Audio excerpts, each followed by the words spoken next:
Smart हो रहा है इंडिया, जैसे इंडिया में बना Elista smart LED TV with world class clarity and amazing features.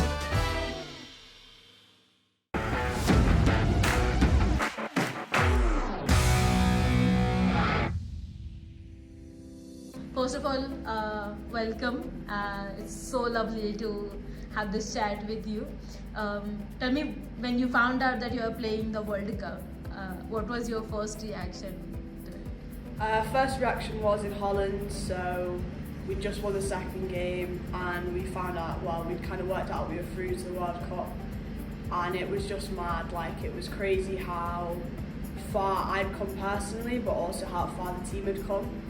And it was just a day that I'll remember for a while. We spent ages just singing and dancing, and it was just huge. And it was huge for me and huge for the team as well. And you know, speaking about coming from the qualifications and all this to be here finally, to be here and to play one World Cup game. No matter what the result was, how was that feeling before the game started? With the butterflies in the tummy, how was that like? I think everyone's going to be nervous. It's a World Cup game, but I think I was so excited. I think the entire team, we just prepped and we just felt like this was the moment that we've been waiting for months. I would say I was more excited than nervous, but there has to be a bit of both. And we just spent so long prepping and we hadn't played since August as a team, so yeah, it was superb. It was so exciting. Yeah, and let's take you a little back on how your cricket journey started. My cricket journey, we have a cricket club the back onto my house, so we just saw what was going on and thought that looks like good fun, let's go and give it a go. It was about 5 or 6. And we just went to the club and walked there across the field behind my house, and it was just, I just loved it. I thought it was good fun, and I was okay, I was alright at it. And sort of played a bit of rugby, a bit of football as well, but for me cricket stuck, and I kind of progressed through the county regional stuff from there, and then got in touch with Scotland a few years ago, just pre-COVID, and obviously my dad's Scottish, so that's how I got involved, and since then it's just been, I mean, it's been smashing. It's been such good fun. But yeah, I've been playing for a while, but yeah, that would be me. Yeah. Also, you mentioned the COVID times, so it took a bunch of good years away from the up and coming players that would have been their development years, and it took at least 1 year away from everyone. So how you prepped yourself during that time to be focused on what you want to achieve in the game especially? I'm very grateful for the fact that I had sort of a fair garden, so we kind of set up a little cricket net in the garden. I was playing with my brother and sister most days, so I was always batting, and I used to be a seamer, but during COVID sort of started spinning the ball in the garden and found that I was actually okay at it, so that's kind of how I got into spin bowling. And obviously the cricket club again backed onto the house, so while no one was there, we were allowed to kind of go on there was a point where it was an hour exercise a day, wasn't there, and that was what we would go and do. So I was very grateful for that, and so I kind of kept my cricket going throughout. But I think for a lot of people there was a big break, and people probably took a while to get back into it. But that was, yeah, I was lucky that I had that chance. Yeah, and when you started playing, do you remember the first day of your coaching or first day of your training, and what happened on that day is what I want to know. I remember the first day, we were about 5 or 6, and I had a friend with me, and we were stood about 10 metres from 5 metres from a set of stumps, and the aim was to throw it and hit these stumps.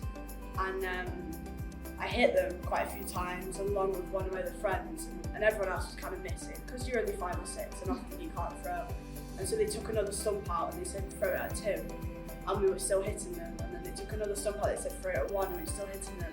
And I just thought, like, this is it. Like, it was such good fun, and that's one thing I do remember was just like just going down and down and down and still having that accuracy. And I've always, I do think about that often and think it's just, I do remember. Yeah, it was good. It was good fun.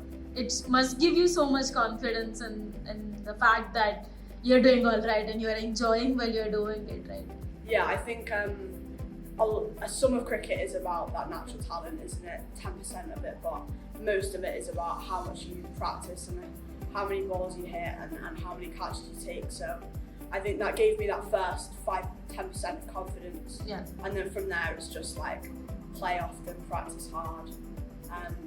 But yeah, it definitely helps that first 10%.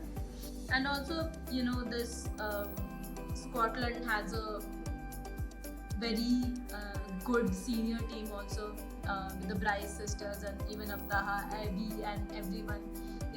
It's the team that has done the basic what is needed for the development of the next generation. So to know that you have that system and to know that you have that support, how confidence it gives you to know that you have that support. Yeah, I think the setup at the moment is good, and we've got a lot of people, very strong players that you can look up to, a lot of strong characters and cricket players that play a lot, and I just, you know, often it's just in awe, like you're just in awe watching them. They're just very, very strong. Yeah. I think there's a bit of work to do still with the setup. A lot of the players do kind of drop down to England to get that last level of cricket, but I think having something to work to, that senior team is very beneficial for a lot of the players here. And you know, you playing cricket for all these years, it involves a lots of training, lots of sessions, and it takes a lot of time. So you sometimes feel that you're missing out on some of the teenage stuff that everyone else is doing, just a partying and going on. You're happy that sacrifice has led to this all successful.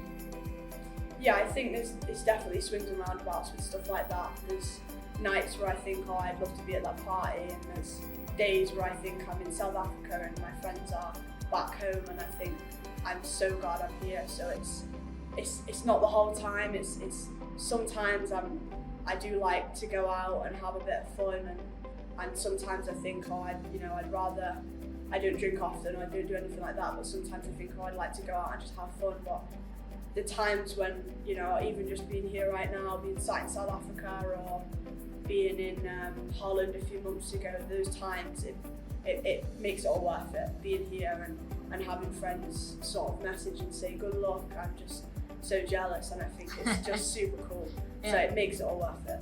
Yeah, and also you have good days on the field and you have bad days. So good days, you're around your friends and your teammates and you can settle down. But how do you yourself deal with the bad days on the field? For me, it's kind of, I like a bit of independent reflection, kind of figure out if there was something I could have done wrong, often or done better. There's journals you can write debrief notes kind of thing. I don't particularly, I think I take the first few hours after a game quite badly. I think I just not want to be chatty or have much energy after that, but I think it gets better, and for me, like, yesterday was a painful day, but I know that we will get better from it, and there's a lot to learn. So bad days are bad days, but I think they're also the best days in terms of how much you can learn from them and how much experience you get from them. Yeah, fantastic. Smart हो रहा है India, जैसे India में बना Elista smart LED TV with world class clarity and amazing features.